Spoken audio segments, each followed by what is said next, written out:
तो जब आप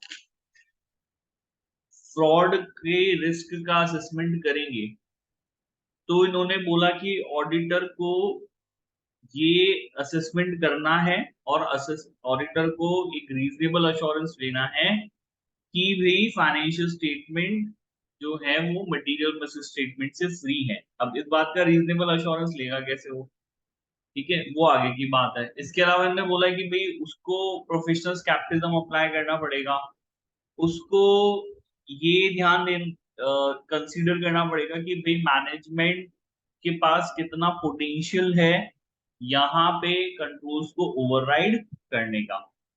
तो जब आप असेसमेंट करेंगे तो आपको बेसिक बेसिक इन तीन चीजों पे पहुंचना है, तीन नतीजों पे पहुंचना है, ठीक है। एक तो रीजनेबल अश्योरेंस लेना है आप लोगों को कि भाई फाइनेंशियल स्टेटमेंट फ्री है मटेरियल मिस स्टेटमेंट से, चाहे वो फ्रॉड से हो चाहे वो एरर की वजह से हो। आपको अपना प्रोफेशनल कैपिटलिज्म जो है वो अप्लाई करके पॉसिबिलिटी ऑफ इस बारे में अलर्ट रहना है कि भाई कोई पॉसिबिलिटी तो नहीं है फ्रॉड की, हो सकती है। और इसके अलावा आपको पोटेंशियल ऑफ मैनेजमेंट ओवरराइड करने का, कंट्रोल्स को ओवरराइड करने का कितना पोटेंशियल हमारे मैनेजमेंट में है, ये आपको कुछ यहाँ पर इन नतीजों पर पहुंचना है, ये आपको कुछ चीजें जो है वो कंसीडर करनी है। ये ठीक है, समझ में आ गया, इसमें कोई डाउट यहाँ तक? सर। ठीक। नाउ दी नेक्स्ट पॉइंट से इसकी भी अब now what will be the following procedures. अब प्रोसीजर्स होंगे क्या, क्या प्रोसीजर्स मैं अप्लाई करूंगा तो जिससे कि ये असेसमेंट होगा, जिससे हम इन नतीजों पे पहुंचेंगे कि भाई या हमें रीजनेबल अश्योरेंस मिलेगा, क्या होंगे वो प्रोसीजर्स ना। तो वो प्रोसीजर है, सबसे पहला प्रोसीजर है कि आपको अपनी खुद की एंगेजमेंट टीम के साथ क्लाइंट के फाइनेंशियल स्टेटमेंट की सस्पेक्टेबिलिटी के बारे में डिस्कशन करना है। संदेह, सस्पेक्ट मतलब होता है संदेह। तो आपको ये डिस्कस करना है कि भाई जो फाइनेंशियल स्टेटमेंट है वो, उसमें आपको कितना संदेह है, कितना डाउट है प्राइमा फेसी, ठीक है, कि वो यहाँ पर मटेरियल मिस स्टेटमेंट फ्रॉड जो है उसकी वजह से हो सकते हैं उसके अंदर। ये आप डिस्कशन करेंगे, किसके साथ डिस्कशन करेंगे, आप एंगेजमेंट टीम के साथ डिस्कशन करेंगे। This is the first procedure जो यहाँ पे गिवन है। अच्छा, जब आप ये डिस्कशन करेंगे तो डिस्कशन में तीन चीजें आपकी मेजर पार्ट फॉर्म करेंगी। पहली चीज होगी इंसेंटिव, कि भाई ऐसा क्या एम्प्लॉयज के पास फायदा है जो उनको फ्रॉड करने से मिलेगा यहाँ पर, that is incentive. unless until there is no incentive, why will someone going to commit the fraud? तो फ्रॉड कोई कमिट करेगा क्यों, है ना, धोखाधड़ी कोई करेगा क्यों अगर उसको कुछ मिलना नहीं है। और इंसेंटिव के बाद सेकंड आपको जो डिस्कशन अपनी टीम के साथ करना है इस मैटर में, वो अपॉर्चुनिटीज डिस्कस करनी है। आपको ये समझना है कि भाई क्या यहाँ पे जो कर्मचारी लोग काम कर रहे हैं, जो एम्प्लॉयज लोग काम कर रहे हैं, इनके पास अपॉर्चुनिटी है फ्रॉड करने की या नहीं है, ठीक है। तो कल मैंने आपको समझाया था भाई आपके सामने अगर सामान पैसा खुला पड़ा होगा तो it is termed as opportunity, आपके मन में लालच आ सकता है, आप उठा के लेकर के जा सकते हो। बट अगर ऐसा होगा ही नहीं, तो आपको पता है कि भी मेरे पास अपॉर्चुनिटी नहीं है, तो फिर आप डरेंगे भी सही ना। तो अपॉर्चुनिटी है या नहीं है वो आप करें यहाँ पर डिस्कशन करेंगे अपनी टीम के साथ में। And the third thing is the management का एटीट्यूड, ये आपको यहाँ पर डिस्कशन करना है। मैनेजमेंट का एटीट्यूड क्या है ऑडिटर के साथ में, वो ऑडिटर को कितना यहाँ पर कॉपरेट कर रहा है, अगर ऑडिटर्स को कोई डेफिशिएंसी बता रहे हैं तो वो उसको ठीक कर रहे हैं या नहीं कर रहे, ये चीजें। तो ये हमारा हो गया पहला प्रोसीजर, ये क्लियर है, समझ में आ गया। पहला प्रोसीजर की base susceptibility of client financial statement आपको जो है वो डिस्कस करनी है अपनी टीम के साथ। क्लियर है बेटा ये पॉइंट यहाँ पे? Yes sir. Yes sir. ठीक है। नेक्स्ट हमारा now there are certain inquiries. Inquiry मतलब आपको उनसे पूछना है कि भाई आपका क्लाइंट खुद कैसे या क्या उनके पास प्रोसीजर्स हैं, कैसे वो रिस्क ऑफ फ्रॉड को आइडेंटिफाई करते हैं और कैसे उसको रिस्पॉन्ड करते हैं। आपको मैनेजमेंट से, इंटरनल ऑडिटर से, इसके अलावा जो चार्ज विद गवर्नेंस है उन लोगों से पूछना है कि उन लोगों को किसी फ्रॉड के बारे में एक्चुअली में पता है या उनको कोई संदेह है, उनको कोई सस्पेक्ट है किसी तरह के फ्रॉड के बारे में, तो वो बताएं। इसके अलावा एनालिटिकल प्रोसीजर्स परफॉर्म करने से जो रिलेशनशिप्स आपके सामने आए हैं उनको आप क्या करेंगे, कंसीडर करेंगे। बेटा these will be the procedures that you will going to do in assessing the risk due risk of material misstatement due to fraud. Fraud की वजह से होने वाले रिस्क मटेरियल मिसस्टेटमेंट के रिस्क को कंसीडर करने के लिए, असेसमेंट करने के लिए आप इन प्रोसीजर्स को क्या करेंगे, फॉलो करेंगे। ठीक है भाई, आगे समझ में क्लियर है? यस और no? Yes sir. Yes sir. ठीक है, once the you have assess the risk, जब आपको एक बार असेसमेंट हो जाए कि भाई रिस्क कितना है, तो फिर हम असेस रिस्क को रिस्पॉन्ड करेंगे। ठीक है, अब रिस्पॉन्ड कैसे करेंगे? तो रिस्पॉन्ड करने के लिए इन्होंने बताया कि आप जर्नल एंट्रीज का रिव्यू कर सकते हैं। ठीक है, और ऐसी जर्नल एंट्रीज जो कि करी गई हैं मैनिपुलेशन ऑफ फिगर्स को आइडेंटिफाई करने के लिए, recorded identify manipulation of figures recorded और अनऑथराइज्ड जर्नल एडजस्टमेंट। तो ऐसी अगर कोई जर्नल एंट्री करी गई है तो उसको रिव्यू आप कीजिए। ठीक है, इंक्वायरी के लिए बोला है of those involved in financial reporting. तो अगर आपको इस तरह की कोई जर्नल एंट्रीज मिलती है कि भाई एंड ऑफ, आपने एडजस्टमेंट करने के लिए एंड ऑफ द ईयर कुछ जर्नल एंट्रीज आपने पास करी, कुछ एडजस्टमेंट्स आपने किए, कोई मैनिपुलेशन आपको आइडेंटिफाई हो रहा है, तो आप अपने क्लाइंट से पूछिए कि भाई आपके यहाँ पे फाइनेंशियल रिपोर्टिंग में कौन कौन लोग इन्वॉल्व है ना, कौन कौन लोग जो है ये फाइनेंशियल रिपोर्टिंग के प्रोसेस में इन्वॉल्व रहते हैं। आप जर्नल एंट्री सेलेक्ट कीजिए या एडजस्टमेंट ऐसे जो है वो सेलेक्ट कीजिए जो कि एंड ऑफ रिपोर्टिंग पीरियड, साल के अंत में किए गए। ठीक है, और आप ये देखिए कि कहीं आपको जरूरत है क्या थ्रू आउट दी पीरियड जो जर्नल एंट्रीज करी गई है उनको टेस्ट करने की रिक्वायरमेंट है या नहीं, या आप क्या करेंगे, सर्टेन प्रोसीजर्स परफॉर्म करेंगे। इसके अलावा review management estimate for evidence of बाइस। तो मैनेजमेंट ने जो एस्टिमेट्स लिए हैं उनको आप रिव्यू कीजिए। ठीक है, उनकी रीजनेबलनेस को आप इवेल्युएट कीजिए। ठीक है, आप रिट्रोस्पेक्टिव रिव्यू कर सकते हैं, मतलब पिछले साल के मैनेजमेंट जजमेंट्स जो हैं प्रायर ईयर में जो लिए गए हैं उनको आप रिव्यू कर सकते हैं। ठीक है, and review transaction outside the normal course of business और transaction which appear unusual and assess whether they indicate the fraudulent financial reporting. तो ऐसे ट्रांजैक्शन, ऐसे लेन देन जो बिजनेस के नॉर्मल कोर्स से बाहर है ना। देखो अगर मैं बिजनेस करता हूँ, से फॉर एग्जांपल ट्रेडिंग का, ट्रेडिंग समझते हो तुम लोग क्या होता है, ट्रेडिंग किसको कहते हैं, जल्दी बताओ, ट्रेडिंग समझते हो? ट्रेडिंग का बिजनेस क्या होता है?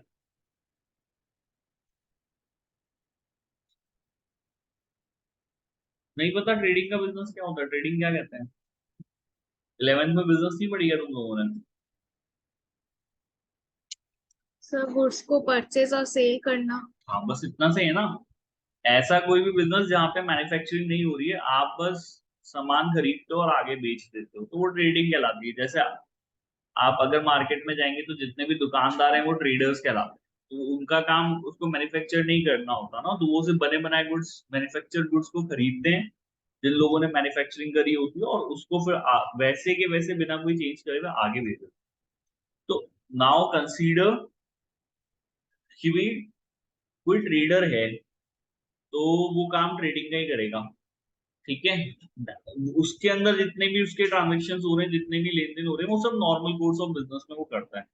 लेकिन मान लो कि अगर उसने कोई कंस्ट्रक्शन का काम कराया है, कोई एसेट खरीदा है, तो ये सारे नॉर्मल कोर्स ऑफ बिजनेस के बाहर के ट्रांजेक्शन हो जाते हैं। भाई ये ट्रांजेक्शन आप जनरली नहीं करते हो, करते हो क्या भाई ये सारे ट्रांजेक्शन? आप सोचिए यहाँ पे, करोगे आप ऐसे ट्रांजेक्शन? जरूरत नहीं है ना इन सारे ट्रांजेक्शन की।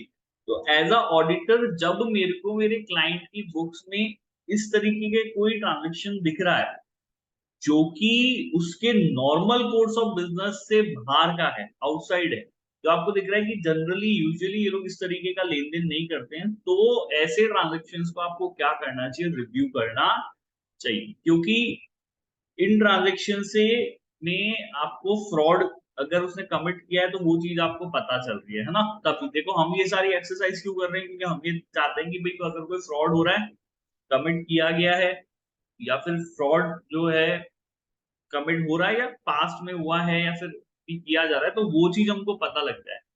आ रही है बात समझ में, क्लियर है? यस और नो? Yes sir. ठीक है ना। तो ये किस तरीके के ट्रांजेक्शन्स को, किस तरीके के लेन देन को रिव्यू करने के लिए कह रहे हैं, ऐसे ट्रांजेक्शन्स को रिव्यू करने के लिए कह रहे हैं जो बिजनेस के नॉर्मल उससे बाहर है, या फिर जो अनयूजुअल दिखते हैं। कैसे दिखते हैं बेटा यहाँ पर जो आपके अनयूजुअल दिखते हैं, ठीक है, and assess where they indicate, और आप ये असेसमेंट कीजिए कि कहीं ये किसी फ्रॉडुलेंट का या किसी फ्रॉड के इंडिकेशन तो नहीं दे रहे हैं। ये आपको क्या करना है यहाँ पर, इन ट्रांजेक्शन को रिव्यू करके कंक्लूड करना। आ गया बेटा समझने वाला पॉइंट, यस और no? Yes sir.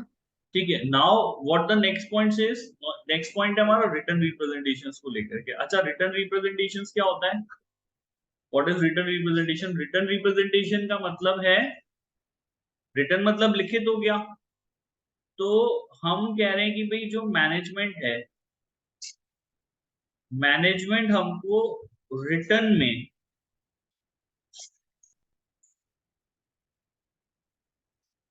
Written representation auditor,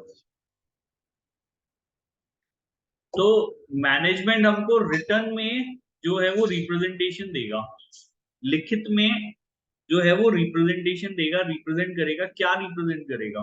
ठीक है ना, पहली चीज जो उनको रिप्रेजेंट करनी है और for management and TCWG that they acknowledge their responsibility, तो हम उनसे लिखित में मांगेंगे ये चीज कि मैनेजमेंट जो है वो अपनी इंटरनल कंट्रोल्स को के जो इंटरनल कंट्रोल्स है उसको बनाने को लेकर के जो रिस्पॉन्सिबिलिटी है वो उसको समझता है। ऐसा रिटर्न रिप्रेजेंटेशन अपन किससे मांगेंगे? हम मैनेजमेंट से मांगेंगे। कहने का मैं क्लाइंट से बोल रहा हूँ भैया लिख करके दे दो कि आप इंटरनल कंट्रोल्स को लेकर के जो अपनी जिम्मेदारी है उसको आप समझते हो। आ गया समझ में? क्लियर है ये चीज? यस और नो? जल्दी बताओ भाई, गर्विता, जूही, महविश, बात समझ में? हम क्या बोल रहे हैं, हम क्या बोल रहे हैं? हम बोल रहे हैं हम अपने क्लाइंट से लिखित में ये चीज मांग रहे हैं कि भैया तुम इंटरनल कंट्रोल्स के की जो तुम्हारी जिम्मेदारी है, जो तुम रिस्पॉन्सिबिलिटी है इंटरनल कंट्रोल्स बना के फ्रॉड को डिटेक्ट करने की, प्रिवेंट करने की, ये तुम्हारी है और तुम इस बात को समझते हो। आगे समझ में? क्लियर है फर्स्ट पॉइंट यहाँ पे रिटर्न रिप्रेजेंटेशन को लेकर? ठीक है, तो एक एक आपने रिटर्न रिप्रेजेंटेशन मान लिया, और हम उनसे ये रिटर्न रिपोर्ट, देखो मैं ये चाहता हूँ कि भाई कल को मेरे अगेंस्ट में कोई लीगल एक्शन नहीं, मेरे को अपने आप को प्रोटेक्ट करना पड़ेगा ना। एक तो साथ साथ फ्रॉड ढूंढने की जिम्मेदारी भी है कहीं ना कहीं ऑडिटर के ऊपर ना, तो मैं मेरा काम तो करूंगा इसे, लेकिन फिर भी आई वांट कि कल को अगर स्टिल ऑडिट करने के बाद कोई फ्रॉड अगर फिर भी हो जाता है, कोई गड़बड़ी फिर भी हो जाती है, तो मैं अपने आप को लीगली प्रोटेक्ट करना चाहता हूँ। तो मैं क्या करूंगा, मैं बोलूंगा कि भाई आप मुझे लिख करके दे दो ये चीज कि आप इन चीजों की जो है वो जिम्मेदारी समझते हैं। आ गई बात समझ में? क्लियर है यहाँ पे? यस और नो? Yes sir. ठीक है, तो आप उनसे लिखित में मांग लें कि भाई वो इंटरनल कंट्रोल्स की जिम्मेदारी अपनी समझते हैं, और आप अपने क्लाइंट से बोलिए कि आप वो आपको लिख करके दे कि भाई कोई भी have disclosed to the auditor the result of management fraud risk assessment। अच्छा, मैनेजमेंट ने अगर कोई फ्रॉड रिस्क असेसमेंट किया है, ठीक है, देखो ऑडिटर आएगा अपना काम करेगा ये तो अलग बात है, मैनेजमेंट भी तो ये सब चीजें करता होगा ना, कि मैनेजमेंट भी तो कभी कभी असेसमेंट करता होगा कि उनकी खुद की ऑर्गेनाइजेशन में, खुद की संस्था में कोई फ्रॉड हो रहा है नहीं हो रहा। आप खुद भी तो असेसमेंट करते होगे इस चीज का, यस और नो?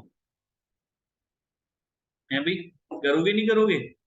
आप मैनेजमेंट हो, यस सर। तो मैनेजमेंट खुद भी तो फ्रॉड रिस्क असेसमेंट करेगा। तो हमने बोला कि अगर आपने कभी कोई फ्रॉड असेसमेंट किया है तो इसका रिजल्ट क्या रहा, आपको कोई फ्रॉड मिला है क्या? तो हम ये चाह रहे हैं कि इसका रिजल्ट वो अपने को रिटर्न में कम्युनिकेट करें। बेटा कैसे कम्युनिकेट करें वो अपने को? रिटर्न में कम्युनिकेट करें। Have disclose to the auditor result of risk, तो हम चाह रहे हैं कि आपने हमको जो है वो जो फ्रॉड रिस्क असेसमेंट का जो भी रिजल्ट आया था वो आपने हमको डिस्क्लोज किया है। ठीक है, इसके अलावा हम चाह रहे हैं कि हम ये भी रिटर्न रिप्रेजेंटेशन से मान लें कि अगर मैनेजमेंट को कोई भी फ्रॉड उनको पता है या उनको सस्पेक्ट है, नोन और सस्पेक्टेड फ्रॉड, तो उसके बारे में डिस्क्लोजर उन्होंने अपने को दिया, ये भी हम उनसे रिटर्न में मांग रहे हैं। और have disclose to the auditor any allegation of fraud affecting the entity's financial statement, तो इस और भी कोई किसी भी तरीके का कोई भी एलिगेशन कोई भी आरोप है वो लगा हो फ्रॉड पे जिससे कि एंटिटी के फाइनेंशियल स्टेटमेंट पर इफेक्ट आता है, तो वो सभी इंफॉर्मेशन, वो सभी बातें मैनेजमेंट ने किसको बताई है? ऑडिटर को बताई है। इस चीज को लेकर के आप मैनेजमेंट से रिटर्न रिप्रेजेंटेशन मांग लेंगे, भैया लिख करके दे दो ये सब चीजें कि आप अपने इंटरनल कंट्रोल को लेकर के जिम्मेदारी को समझते हो, आपने जो फ्रॉड रिस्क असेसमेंट किया था उसका रिजल्ट आपने हमको डिस्क्लोज कर दिया है, आपको अगर कोई फ्रॉड पता है, ठीक है, या आपको कोई संदेह है तो उस फ्रॉड के बारे में आपने मेरे को बता दिया है। और दूसरा कोई भी एलिगेशन अगर फ्रॉड का जिसके बारे में आपको पता है यहाँ पर, जिससे कि एंटिटी के फाइनेंशियल स्टेटमेंट इफेक्ट होते हैं, वो आपने ऑडिटर को बता दिया। इन सब चीजों के बारे में ऑडिटर क्या कह रहा है कि आप मुझे लिख करके दे दीजिए। That is called as written representation. आगे भी बात समझ में क्लियर है यहाँ पे? यस और नो? Yes sir. ठीक है ना, तो ये हमारा रिस्पॉन्स हो गया है। क्या हो गया? ये हमारा रिस्पॉन्स हो गया है। तो आपने देख लिया, आपने सीख लिया कि भाई हम लोग असेसमेंट करेंगे कैसे, यहाँ पे risk of material miss statement का ड्यू टू फ्रॉड, और जो असेसमेंट होगा हम उसको रिस्पॉन्स कैसे करेंगे। दोनों चीजें आ गई भी यहाँ पे समझ में, क्लियर है, याद हो जाएंगे ये पॉइंट्स आप लोगों को? यस और नो? Yes sir. ठीक है। अच्छा, यहाँ इन्होंने क्या कहा है, दो पॉइंट्स इन लोगों ने यहाँ पर क्लियर करें, है ना? ये पॉइंट्स क्या है ये आप देख लें। There is an unavoidable risk that some material statement may not be detected even if the properly planned in accordance with the ISS fraud is likely to be considered. तो कहते हैं कि भी ये अनअवॉइडेबल, कह रहे हैं कि तुम कितनी भी कोशिश कर लो, तुम कितनी भी प्लानिंग कर लो, लेकिन फिर भी इस बात के चांसेस है, फिर भी इस बात का रिस्क है कि कोई फ्रॉड आप जो है वो अनडिटेक्टेड रह जाए। Now what is the reason कि भाई मैंने इतनी प्लानिंग करी, सब चीजें करी है, फिर भी कोई फ्रॉड अनडिटेक्टेड रह सकता है? ये क्यों होगा भाई? यहाँ पे ऐसा क्यों होगा? इस बात का अनअवॉइडेबल रिस्क है। क्या है भाई यहाँ पे? Unavoidable risk of being detected. ऐसा है क्यों भाई? हम क्या कह रहे हैं, हमने पूरी मेहनत करके काम कर लिया और सब तरीके से कोशिश कर ली फ्रॉड ढूंढने की, नहीं मिला, लेकिन फिर भी हो सकता है कि फ्रॉड कमिट किया हो। ऐसा क्यों होगा? सोचिए।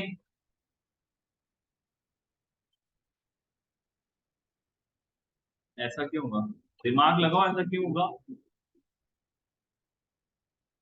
सोचो सोचो, दिमाग लगाओ। जानबूझकर छुपाया गया हो।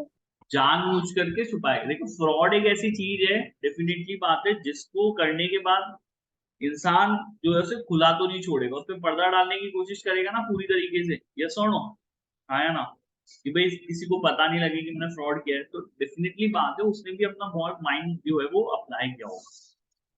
ठीक है, तो क्योंकि फ्रॉड एक ऐसी चीज है जिसको छुपाया जा रहा है, तो हो सकता है कि क्योंकि उसको इस तरीके से छुपाया गया हो कि भाई ऑडिटर उसको जो है वो क्या नहीं कर पाए, डिटेक्ट नहीं कर पाए। So this is something, due to this reason the fraud के साथ अनअवॉइडेबल रिस्क ये रहता है कि आप कितनी मेहनत कर लो बट वो आपको डिटेक्ट नहीं हो तो नहीं हो।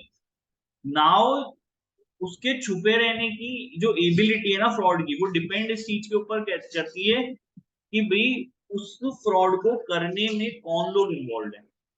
देखो, ऑर्गेनाइजेशन में ना गरीब आदमी से लेकर के सब अमीर आदमी तक का होता है कि कोई भी ऑर्गेनाइजेशन, आपने ऑर्गेनाइजेशन चार्ट बनाया 12th में, आपको बताया हुआ ये मैनेजमेंट का जो है वो यहाँ पे जब हम बनाते हैं तो मैनेज मैंने किस तरीके से हमारी हायरार्की रहती है वो पता है आप लोगों को? 12th में पढ़ा आप लोगों ने? Yes sir. है ना? एक, हाँ, ऐसे बनाया होगा ना आप लोगों ने, इस तरीके का हमारा बनता है। यहाँ होते हैं हमारे टॉप मैनेजमेंट के लोग, यहाँ होते हैं हमारे मिडिल मैनेजमेंट के लोग, और यहाँ हमारे सुपरवाइजर होते हैं, है ना? और फिर इन विचारों के अंडर कौन होते हैं? हमारे नॉन मैनेजरल स्टाफ होता है। ठीक है, ये नॉन मैनेजर वर्कर है। ऐसे ही सबसे ज्यादा पैसा किसको मिलेगा और सबसे ज्यादा पावर किसके पास होगी? सबसे पैसा इनके पास है, उसके पास है, और इसी तरीके से ज्यादातर लोगों के पास पैसा भी कम है, पावर भी कम है। आ रहा है समझ में? क्लियर है? यस और नो? Yes sir. ठीक है। Yes sir. अब इस चीज को समझिए, ये जो बेचारे नीचे वाले लोग हैं ना, गरीब, अगर ये कोई फ्रॉड करेंगे भी सही, तो इस फ्रॉड के डिटेक्ट होने के चांसेस ज्यादा होंगे, क्योंकि ये कमजोर लोग हैं, है ना। तो ये अगर कोई फ्रॉड करेंगे तो वो फ्रॉड डिटेक्ट होने की संभावना ज्यादा है। और अगर ये टॉप मैनेजमेंट के कोई लोग फ्रॉड करेंगे तो ये फ्रॉड डिटेक्ट होने की संभावनाएं बहुत कम है। क्यों? क्योंकि ये फ्रॉड को बहुत अच्छे से छुपा सकते हैं, इनके पास पावर है इतनी, ये फाइनेंशियल रिपोर्टिंग में गड़बड़ कर सकते हैं, ये पूरी की पूरी लेजर बुक चेंज कर सकते हैं, कुछ भी कर सकते हैं, अकाउंटिंग को पूरी तरीके से जो है वो मैनिपुलेट कर सकते हैं। लेकिन ये बेचारे अकाउंटिंग को मैनिपुलेट नहीं कर सकते ना, ये तो बेचारे कोई चलो छोटी मोटी चोरी कर ली तो वो कभी इन्वेंट्री काउंट हुआ तो डिटेक्शन में आ गई, हो जाता है इनके साथ। तो ये कोई ऊपर लेवल तक थोड़ी ना है कि ऊपर तक का सब ये चीज कंट्रोल कर लेंगे। यस और नो, हाँ या ना? Yes sir. ठीक है, हमारे देश में भी क्या होता है, जब कोई बड़ा अधिकारी, जब कोई बड़े लेवल के लोग जब किसी स्कैम में पड़ते हैं, तो फिर बड़ा मुश्किल होता है उनको सजा दिलवाना, क्योंकि उनके पास वो पावर होती है कि वो मैनिपुलेट कर ले चीजों को। तो दिस इज ये जो फ्रॉड के साथ डिटेक्शन रिस्क है, वो भी उसी के ऊपर डिपेंड करता है कि भाई वो डिटेक्ट क्यों नहीं हो पाएगा, क्योंकि भाई पहली बात तो उसको छुपाया गया। अब छुपाया किनके द्वारा जा रहा है, वो किया किनके द्वारा जा रहा है। अगर वो बहुत पावरफुल लोगों के द्वारा किया गया है, जो कि सीनियर लोग हैं, जो कि टॉप मैनेजमेंट के लोग हैं, जो कि चार्ज विद गवर्नेंस के लोग हैं, तो ऐसा फ्रॉड डिटेक्ट होना उतना ज्यादा मुश्किल होगा इन कंपैरिजन की भाई अगर ऐसा कोई फ्रॉड किया गया है जो कि कमजोर आदमी ने किया है, गरीब आदमी ने किया है, छोटे लेवल के आदमी ने किया, तो उसके डिटेक्ट होने की संभावना है ज्यादा। आया भाई समझ में? क्लियर यहाँ पे? ये सॉर्ट हो। Yes yes sir. सर। ठीक है, तो कोई भी जो फ्रॉड है वो डिटेक्ट होने की संभावना इस चीज के ऊपर करती है कि भाई उसको करने वाले में क्या स्किल था, इल्यूजन मतलब कितने लोगों ने मिलकर के किया, साइज क्या है, साइज ऑफ अमाउंट क्या है, और किस सीनियरिटी के लोग उसके अंदर इन्वॉल्व है। आ गया भाई समझ में? क्लियर है यहाँ पे? यस और नो? पॉइंट यहाँ तक? Yes sir. Yes sir. यही थे, इसमें यहाँ पे हटा देते हैं। नाउ अब अपना एक टॉपिक पूरा कंप्लीट हो गया। अपना कंप्लीट हो गया, क्या कंप्लीट हो गया? हमने फ्रॉड के बारे में पढ़ लिया कि फ्रॉड का मतलब क्या होता है। एक बार ना ऐसे देख लो फिर, ताकि ध्यान रहे। फ्रॉड का मीनिंग समझ में आ गया आपको? यस और नो? Yes sir. डायरेक्टर की रिस्पॉन्सिबिलिटी समझ में आ गई फ्रॉड को लेकर के क्या है? यस। आ गया। Yes sir. इंटरनल ऑडिटर्स की रिस्पॉन्सिबिलिटी समझ में आ गई आपको? और इंटरनल ऑडिटर कैसे डायरेक्टर को मदद करते हैं या मैनेजमेंट को कैसे मदद करते हैं, और हमारे एक्सटर्नल ऑडिटर की क्या रिस्पॉन्सिबिलिटी, ये समझ में आ गई? Yes sir. External auditor responsibility. फिर इसमें दो चीजें आ गई, एक असेसमेंट आ गया और दूसरी चीज आ गई रिस्पॉन्स। ये आ गया समझ में? क्लियर है? Yes sir. Yes sir. ठीक है, फिर असेसमेंट में यस हमारे सर। पास दो टॉपिक थे पढ़ने के लिए। असेसमेंट में एक था कि भाई ऑडिटर को क्या असेसमेंट होना चाहिए, ऑडिटर का असेसमेंट होगा क्या, और प्रोसीजर्स अप्लाई क्या होंगे। और फिर रिस्पॉन्स में हम लोगों ने पढ़े यहाँ पे बेटा प्रोसीजर। क्लियर है? ये हमारा फ्रॉड को लेकर के एक मेमोरी चार्ट बन गया कि ये चीजें हम लोग इसमें पढ़। क्लियर है? समझ में आ गई ये चीज यहाँ पे? यस और नो? Yes sir. ठीक है, कोई ये ऐसे ध्यान में रख लो ना, अगर कोई बाय चांस कोई बात में। देखो अब हम आ गए यहाँ तक हो गया। ठीक है भाई, रिस्पॉन्स हमने दे दिया। अब रिस्पॉन्स के बाद अल्टीमेटली होगा क्या, रिस्पॉन्ड हमने किया है तो रिस्पॉन्ड के बाद या तो हमको फ्रॉड मिलेगा या फ्रॉड नहीं मिलेगा। यही हो सकता है भाई, या तो आपने जब प्रोसीजर्स फर्दर प्रोसीजर्स जब परफॉर्म किए तो आपको या तो फ्रॉड मिला है या फ्रॉड नहीं मिला है, आपने जो रिस्पॉन्स किया उसकी तरफ ना। ठीक है, या फिर जो आपने रिस्पॉन्स प्लान किया है तो वो अब आपको या तो फ्रॉड मिलेंगे या फ्रॉड। लेकिन अगर फ्रॉड मिल गया है तो अब इसका करेंगे क्या, करोगे क्या फ्रॉड का, ये बताओ। आपको पता चल गया फ्रॉड मिला है, हो रहा है, आप करोगे क्या?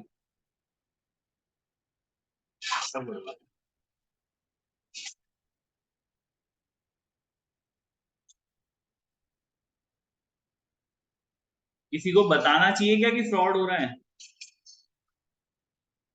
Yes sir. किसको बताएं? तो पहले तो मैनेजमेंट को बताएं, अगर मैनेजमेंट पे इन्वॉल्व है तो फिर सर तो मतलब कि रिलेटेड अथॉरिटी को बताना चाहिए। ठीक है, तो देखो सबसे इंपॉर्टेंट चीज क्या है? सबसे इंपॉर्टेंट चीज है कम्युनिकेशन। क्या है भाई यहाँ पे सबसे इंपॉर्टेंट चीज? कम्युनिकेशन। हम खुद तो कुछ कर नहीं सकते, खुद तो उनको बोल नहीं सकते कि भाई फ्रॉड कर रहे हो मत करो। हम सिर्फ कम्युनिकेशन की बात कर सकते हैं। हम बस ये डरा सकते हैं कि अरे भाई तुम फ्रॉड कर रहे हो, हम किसी को बता देंगे जब पता चल गया। किसको बताओगे, किस लिए? तो बेचारा कोई गरीब आदमी, छोटे लेवल का आदमी है, तो हम ये कम्युनिकेट कर देंगे मैनेजमेंट को। किसको कम्युनिकेट कर देंगे? हमारा रोल बस इतना सा है, अगर आपको कोई फ्रॉड डिटेक्ट हो गया है तो will communicate to the management कि भाई देखो आपके यहाँ पे फ्रॉड हो रहा है। एक्शन तो उनको लेना है कि हम लेंगे एक्शन? एक्शन कौन लेगा? मैनेजमेंट। मैनेजमेंट लेगा। तो वो काम हमारा नहीं है एक्शन लेने का। What is our duty is to communicate. आप उसे सही समय पे टाइमली बेसिस पर एप्रोप्रिएट लेवल ऑफ मैनेजमेंट को जो है वो इन्फॉर्म कर दी।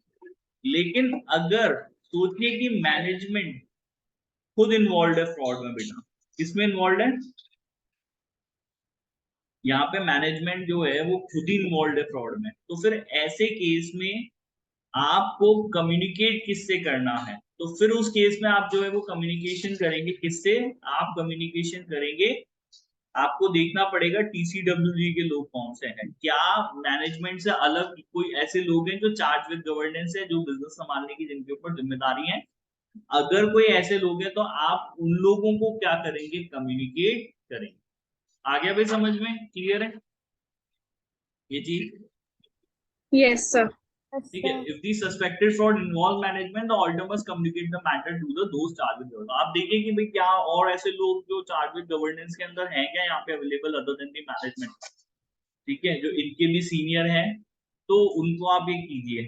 ठीक है। अब लेकिन अगर आपको लगता है कि भैया मैनेजमेंट और टीसीडब्ल्यूजी में सब बदमाश लोग हैं, सब मिलकर के फ्रॉड कर रहे हैं, तो ऐसे केस में हमारे ऑडिटर को आना चाहिए लीगल एडवाइस के लिए। फिर वो जाए एक एडवोकेट के पास जाए, या उसके जो अगर टीम में अगर कोई लीगल जो यहाँ पर है, तो वो लीगल एडवाइस लेके भी अब ऐसी परिस्थिति में क्या मैं क्या करूं जब मेरा क्लाइंट का मैनेजमेंट जो सीनियर लोगों पे जिनके ऊपर ये कंधों पर ये जिम्मेदारी थी कि वो उस ऑर्गेनाइजेशन को चलाएं, उसको गवर्न करें, वो सभी लोग इस फ्रॉड के अंदर ही बहुत बड़ा फ्रॉड है जिसके अंदर इन्वॉल्व है।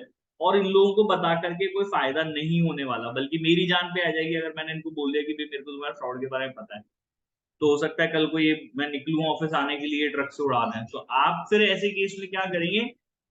आपके ऊपर ये जिम्मेदारी है कि कम्युनिकेट तो करना है, बट अब इन लोगों को कम्युनिकेट करने से क्या होगा? कोई फायदा नहीं होगा ना। So you will going to seek the legal advice. आप ये देखें कि भाई कानून क्या बना हुआ है, मेरे ऊपर क्या जिम्मेदारी, क्योंकि ऐसे केस में इन लोगों को बताने से कुछ नहीं है। तो आपको जो गवर्नमेंट अथॉरिटीज है अल्टीमेटली उनको ये चीज बतानी पड़ेगी।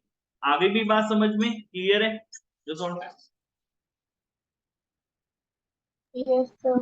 आ गया? तो आप लीगल एडवाइस लें कि भाई ऐसी परिस्थिति में मुझे क्या करना चाहिए, मुझे किसके साथ किसको ये जो है वो कम्युनिकेट करना चाहिए। इसका एग्जांपल जैसे इंडियन कंपनी जो हमारा कंपनी लॉ है, तो उसके अंदर तो ऑडिटर के ऊपर बोला है कि भाई अगर तुम्हारे को अगर फ्रॉड की बारे में मिलती है कोई ना डिटेल जिसमें बहुत सीनियर मैनेजमेंट इन्वॉल्व है, तो फिर आपको हमारे यहाँ पे मिनिस्ट्री ऑफ कॉर्पोरेट अफेयर्स है जो कंपनीज को पूरी हमारे यहाँ पे जो कॉर्पोरेट मैटर्स होते हैं, कॉर्पोरेट लेन देन कंपनीज और इन सब चीजों से डील वो कर दी है हमारे यहाँ पे जो मंत्रालय है। हमारे आपको पता है हमारे यहाँ पे सरकार कैसे काम करती है? अलग अलग मंत्रालय होते हैं, अलग अलग मिनिस्ट्रीज होती है। तो फॉरेन अफेयर्स की मिनिस्ट्री है, कोई इकोनॉमिक अफेयर्स की मिनिस्ट्री है, कोई होम मिनिस्ट्री है, ऐसे ही कॉर्पोरेट अफेयर्स की मिनिस्ट्री है। पता है आप लोगों को ये चीज? Yes sir. पता है? तो हमारे यहाँ पे मिनिस्ट्री ऑफ इंडिया में क्या होता है, जैसे ऑडिटर को इस तरीके का एक सर्टेन अमाउंट गिवन है, 1 करोड़ से ऊपर का अगर फ्रॉड है, तो वो 1 करोड़ से ऊपर का अगर हमारे यहाँ पे फ्रॉड होता है, तो वो मिनिस्ट्री ऑफ कॉर्पोरेट अफेयर्स को ऑडिटर को एक सील्ड एनवलप में रिपोर्ट बना करके भेजनी पड़ती है। उसके ऊपर हमने रिस्पॉन्सिबिलिटी डाल रखी है। तो क्योंकि अभी जब हम ऑडिट पढ़ रहे हैं तो कम इंडिया के हिसाब से नहीं पढ़ रहे हैं, तो जनरल फ्रेमवर्क है, इंटरनेशनल फ्रेमवर्क है, वो हम पढ़ रहे हैं। तो इन्होंने बोला कि फिर आप जिस भी देश के अंदर है तो वहां पे लीगल एडवाइस दें। In addition to these responsibilities, the auditor must also identify whether they have the responsibility to report the occurrence of तो आपको ये देखना पड़ेगा कि भाई क्या किसी थर्ड पार्टी को आउटसाइड द एंटिटी आपकी कोई रिस्पॉन्सिबिलिटी है क्या बनाने के लिए। जैसे हमारे यहाँ पे सीबीआई है, ईडी है, सरकार है, तो उनमें से सेबी है, आरबीआई है, तो ये सब अलग अलग अथॉरिटीज बनी हुई है। तो आपको देखना पड़ेगा क्या इन लोगों को मुझे रिपोर्ट करने की क्या मेरे ऊपर कोई जिम्मेदारी है। तो auditor does have an ethical duty to maintain the confidence. तो अगर आपके पास एथिकल ड्यूटी भी है, लेकिन फिर भी अगर देखो लीगल रिस्पॉन्सिबिलिटी होगी, तो हमको क्या करना पड़ेगा, हमको थर्ड पार्टी को या आउटसाइड की एंटिटी हमको क्या करना पड़ेगा, रिपोर्ट करना पड़ेगा। आगे भी बात समझ में क्लियर है यहाँ पे? Yes sir. आउटसाइड एंटिटी, तो आउटसाइड एंटिटी आपको एंटिटी से बाहर जा करके जो चीजें वो रिपोर्ट करनी पड़ेगी। यदि ऑडिट, यदि fraud is a material financial statement, और इसके अलावा आप क्या कर सकते हैं, अगर जो फ्रॉड किया जा रहा है उसका फाइनेंशियल स्टेटमेंट पे अगर कोई मटेरियल इंपैक्ट है, तो ऐसे केस में आप अपने ऑडिट ओपिनियन को भी मॉडिफाई करने का सोच सकते हैं। मैंने बताया था ना मॉडिफाई। देखो अनमॉडिफाइड जो रिपोर्ट होती है वो तो होती है अच्छी रिपोर्ट। कैसी रिपोर्ट होती है? ये हो गई हमारी ट्रू एंड फेयर वाली रिपोर्ट। और अगर आप अपना ओपिनियन चेंज करते हो, तो ऐसे उसको हम क्या कहते हैं, यहाँ पे मॉडिफाइड रिपोर्ट कहते हैं। इसको मॉडिफाई करके तो मॉडिफाई। तो अगर मुझे लग रहा है कि भाई जो फ्रॉड है वो इतना बड़ा फ्रॉड है कि इससे मटेरियल इफेक्ट फाइनेंशियल स्टेटमेंट पे आता है, तो मैं अपनी रिपोर्ट को अनमॉडिफाई से मॉडिफाई कर सकता हूँ। मतलब मैं फिर ओपिनियन ट्रू एंड फेयर का नहीं दूंगा, मैं फिर ओपिनियन दूंगा कि भाई मेरे हिसाब से जो फाइनेंशियल स्टेटमेंट है वो ट्रू एंड फेयर व्यू का रिप्रेजेंटेशन या एग्जीबिशन नहीं करते। मैं इस तरीके से उसको क्या कर दूंगा, मॉडिफाई कर दूंगा। आ गया भाई समझ में? क्लियर है ये पॉइंट? यस और नो? Yes sir. ठीक है ना? तो ये हमारा फ्रॉड को लेकर के पूरा हो चुका है। हमने फ्रॉड के बारे में पूरा सीख लिया कि भाई फ्रॉड होता क्या है, जिम्मेदारियां पढ़ ली अलग अलग लोगों की, सब लोगों की अलग अलग क्या जिम्मेदारियां हैं, फिर उसमें असेसमेंट क्या होगा, फिर उसमें हम फर्दर क्या ऑडिट प्रोसीजर परफॉर्म करेंगे, रिस्पॉन्ड कैसे करेंगे, और हमारी रिपोर्टिंग को लेकर के रिस्पॉन्सिबिलिटी। आ गया भाई समझ में? क्लियर? कोई डाउट यहाँ तक? No sir. जल्दी बताओ। नहीं है कोई डाउट? नहीं आया अच्छे समझ में यहाँ तक? Yes sir. सर चलो ठीक है, फिर कल की क्लास में इसको आगे पढ़ेंगे। लॉज एंड रेगुलेशंस के बारे में कल पढ़ना चालू करेंगे, है ना? तो कल आगे कंटिन्यू। कोई डाउट हो तो बता दो अभी भी। नहीं है कोई डाउट? नहीं है? No sir. चलिए फिर आज की क्लास में ही खत्म करते हैं। Bye, good night.